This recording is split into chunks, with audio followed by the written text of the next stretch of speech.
Welcome back to International Dyno Authority. On this episode of Tech Talks, we're going to be talking about baselines.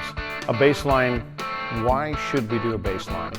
What's involved in doing a baseline, and why should you do it before you make any modifications to your vehicle?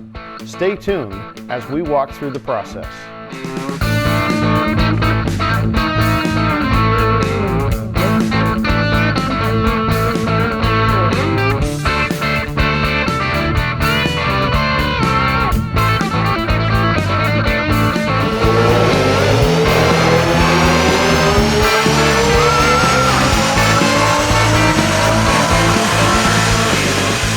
Just finished running a couple of baseline runs. The customer is now comfortable with what he's doing.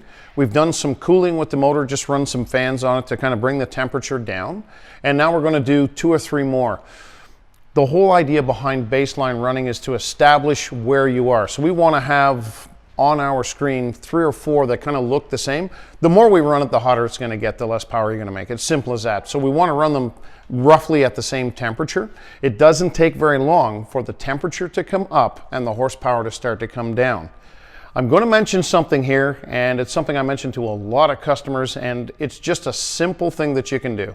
If you're very interested in this subject, you need to watch a video, and the video is called "The Boost Gauge is Dead to Me" by Gail Banks. He's going to explain temperature. He's going to explain how it works in proportion with atmosphere, with elevation, and also with humidity and the temperature of the day. So watch that video and stay tuned with what we're going to do right now, which is finish off the last couple of runs. Make sure that we've established a good solid baseline. We get roughly the same numbers 3 or 4 times. Customer knows where they are.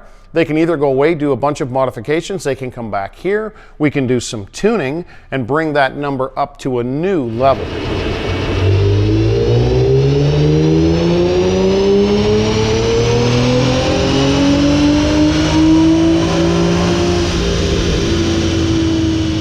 The customer has come in and run a number of baseline passes to establish where is my car now.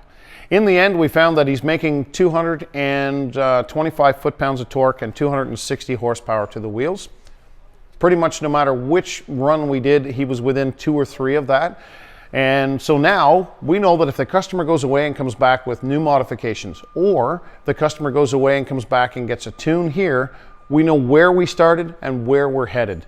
We can see the progress, and we can also see the overall result of the horsepower that we gained simply based on making the air-fuel ratio correct and adjusting the timing to be optimal for this particular vehicle so that it doesn't ping and knock. It's set for the fuel that he's actually running in the vehicle, in which case most people should be aware 91 octane is the fuel you should be running. Stay tuned to a segment where we actually talk about the difference between 87, 91, 93, and 94.